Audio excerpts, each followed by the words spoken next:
Hello everybody and welcome back to my channel. So today we're going to be talking about the Leo full moon that is happening on the 12th of February. So this is going to be an interesting full moon for many reasons, and one of the reasons I believe it's going to be quite interesting is because I think it's going to really impact world events. And in my little thumbnail I put about earthquakes and aviation issues because I do think there's going to be a culmination of the issues we've been seeing in the news recently, as well as some sort of interpersonal things as well. So yeah, full moon in Leo at 24 degrees of Leo, which is actually in the third decan of Leo. And this is quite important in its own right because when Leo is in the third decan, this is associated with Mars, which is the planet of anger. And as we know, Mars is kind of retrograding in Cancer right now. And Leo is also very masculine. It is the sun, it's positivity, it's really leadership energy when it's used in its positive manner. So when it's in its third decan, this is Mars related. This can bring out a very prideful type of attitude. There are many sort of facets to Leo as a sign itself, but when it's associated with Mars and you put those two together, you put Sun and Mars together, it can be very prideful, a little bit egoic and arrogant, and it can also be a very sort of, we call it the divine right of kings when it comes to the third decan of Leo, right? The divine right of kings of you must show me loyalty and you must show me a certain level of understanding. And if I'm not getting it, I may become melodramatic, shall we say. So there is some kind of energy there with Leo being in the third decan of 24 degrees. So we also have the sun in Aquarius as well.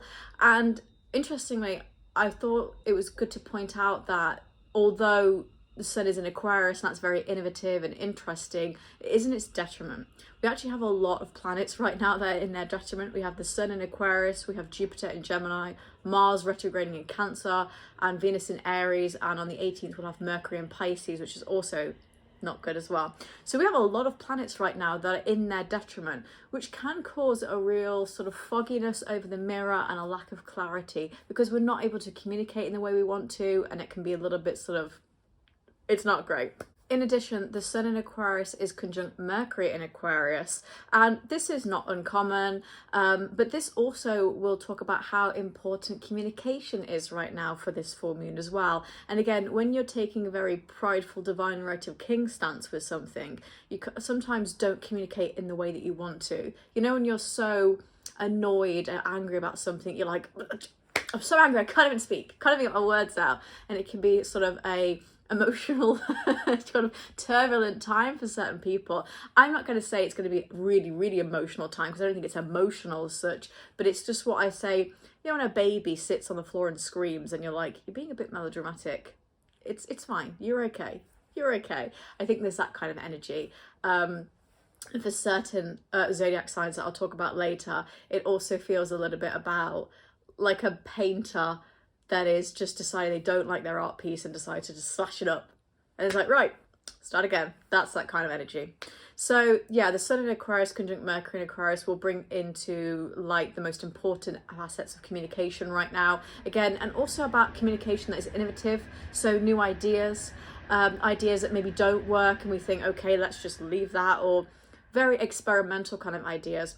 And the Leo full moon as well will also cause a lot of people to let things go and then to think about things in a different perspective, in a different manner, because they have to, because they'll have no choice. So that communication element is important. Something that's very interesting about this full moon as well is that the sun and moon are square Uranus, direct in Taurus within 1 degree. So when Uranus turned direct in Taurus on the 30th of January, we saw some instability in the financial markets because Uranus is that planet of shocking things. It's also aviation issues, it's seismic, so there's things with earthquakes as well. And I think that will culminate on the Leo full moon because this full moon is looking particularly seismic. We've also seen some earthquakes in Santorini in Greece at the moment, and I think you'll see a culmination of them, either a collection of a lot of earthquakes coming together or just one big earthquake, because it is looking very seismic. It could also be volcanic as well. But let's look at Taurus itself. So Taurus rules the second house of income and finances, so there could be some instability and shock when it comes to money and business, especially because that sun is Aquarius, that moon is Leo, and then that Uranus direct in Taurus together, it's like, whew, it's like innovation meets boldness meets I'm just going to shock value. So it's kind of like being shocking for the sake of it.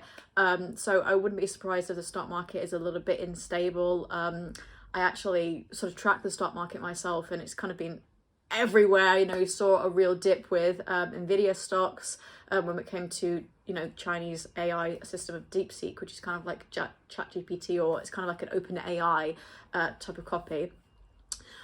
So you'll see some more kind of energy of that. And again, this Leo full moon is a culmination of these kinds of elements coming together, and then us trying to figure out where do we go from here. In addition, this full moon in Leo will have the Sun in Aquarius sextile Jupiter, now direct in Gemini. So Jupiter stationed direct in Gemini on the 4th of February, which is great for mutable signs, very lucky, it's quite nice. Jupiter is in its detriment in Gemini, it's as well in Sagittarius, for example. However, it's still a good place for it to be because it's interesting for the development of our communication systems, our social media platforms, and how that's interacting right now.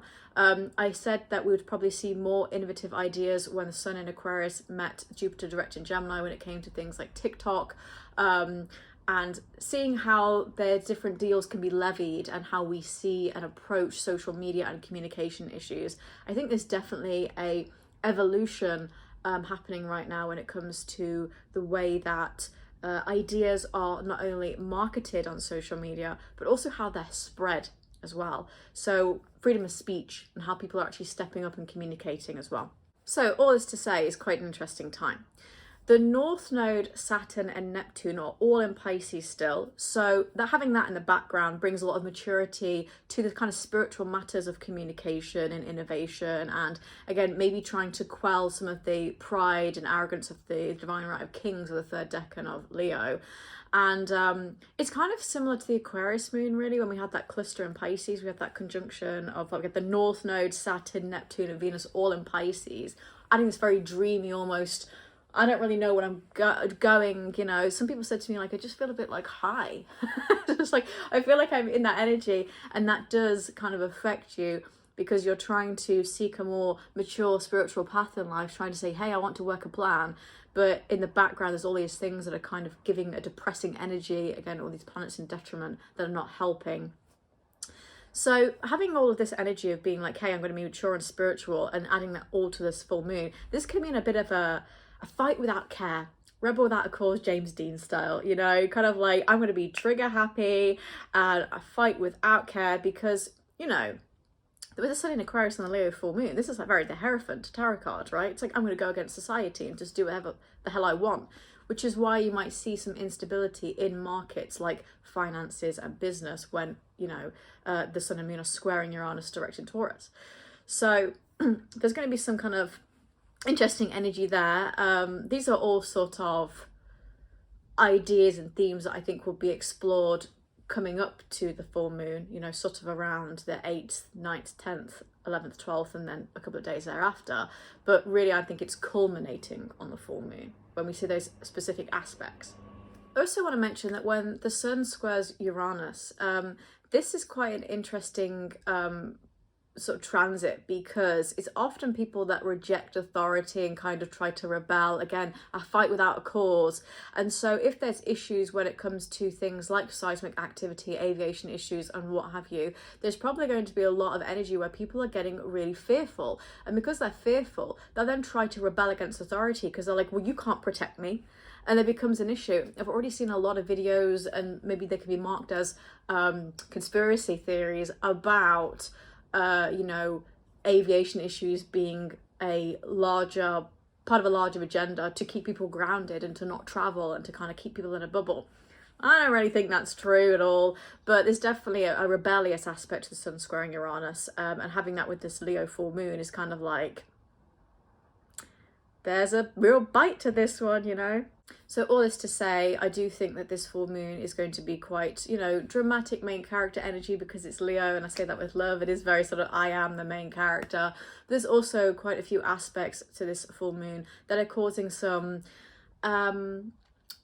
some more icy kind of things happening again. Like I said, potentially more earthquakes, aviation issues, and maybe also some instability in financial markets too, which we've already seen as well. So I'm going to go down each rising sign and let you know what house this pertains to and what kind of themes you can expect. So if you're an Aries rising, this is in your 5th house. This is definitely giving that energy of, I'm a painter, I'm a creative, I don't like my work, so I'm going to slash it up and start again. It's kind of like the end of a film, that's been shown at Cannes Film Festival, and it's like, get the hammer out and slash this, and there's opera music in the background, and then about 5 minutes later it's like, that was a bit premature, that kind of energy. So the 5th house pertains to dating, children, and creativity, kind of trying to have fun and enjoy your leisures in life. So it could be something that you're ending with that. You could be ending some kind of hobby, or you could be quite literally doing a Samantha from Sex and the City and saying, dirty martini, dirty, and chucking it over them and walking away and saying that date was hellish. So there could be some kind of energy towards that. So take what resonates, this is in that particular house. If you're a Taurus rising, this is in your 4th house of home and family. So this could pertain to a particular financial shock when it comes to home life. It could be that you were waiting for something from the bank about, a remortgage or something along those lines. And it's like, okay, wasn't expecting that. Or you could just be letting go of something to do with home and family.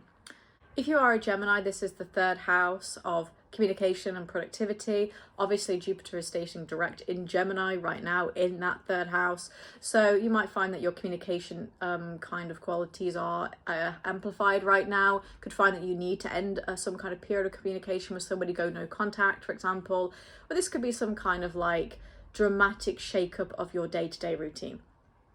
If you are a Cancer rising, this is in your 2nd house of income and finances, so you could be letting go of something to do with your finances, paying off a debt, for example, ending a financial plan to start another one, or you could find that you're being pushed by external forces, Uranus, to kind of revamp your finances for some reason. Some of you could also be ending a period of dieting or some kind of elimination diet as well and starting something new.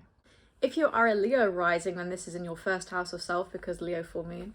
So you could be letting go of something to do with your identity and your appearance, and maybe you want a dramatic shake up with your appearance as well, and you're kind of trying to reinvent your identity. Maybe you felt a little bit downtrodden, or you felt you've had bad luck January, February, but actually this is a really good time to kind of have that pulling all the clothes out the wardrobe and saying, I'm going to start all over again. That's the kind of energy that comes through here.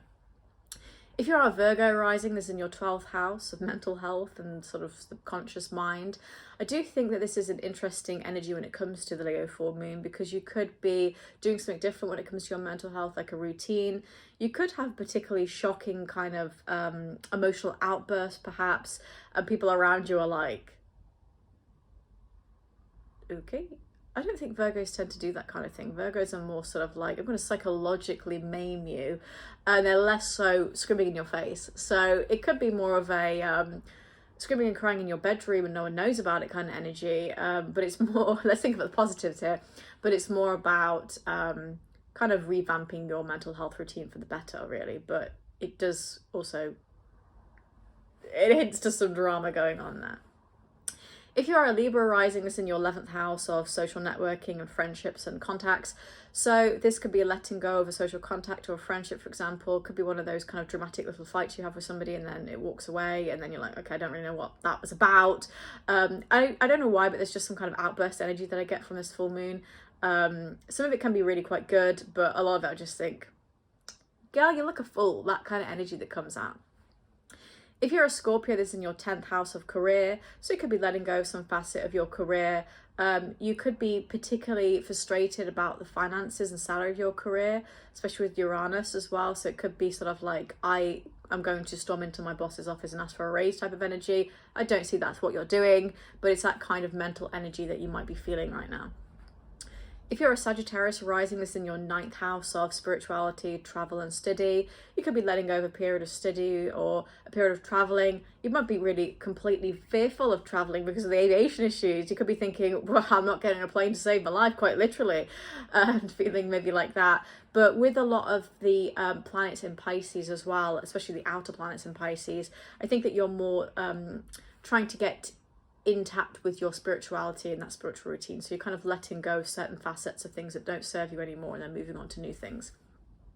If you're a Capricorn rising like myself, this is in the 8th house of investments and intimacy and trust. With that house of shared finances and investments and the instability of Uranus direct in Taurus, which is squared by the sun and moon for this Leo full moon, I do think there could be some things that don't go to plan. I'm thinking in my head, I've changed my financial plan every day at this point, like what the hell's going on? So there could be some instability there. You could also find there's some kind of very cathartic conversation you have with someone about trust as well, and it kind of leads to a better emotional environment for you, but it also requires you to say, I've got to speak up for myself in this regard. If you're an Aquarius rising, this is in your 7th house of committed relationships, this could be a dramatic reshaping or revamping of a committed relationship. It could be a very main character energy where you're saying, hey, I really want this commitment, and if you don't give it to me, then I'm at the door type of energy. But it could also be that, again, you are maybe reevaluating your contracts that you have with people, job, landlord, that kind of thing, and maybe thinking, nah, this doesn't serve me anymore. And finally, if you're a Pisces rising, this is in the 6th house of co-workers, work environment and physical health. So you could be letting go of a particular work environment, maybe starting to work from home more, or maybe working from the office more. You could also be letting go of a period of physical health, like a routine, a gym routine, a wellness routine, and moving on to something else.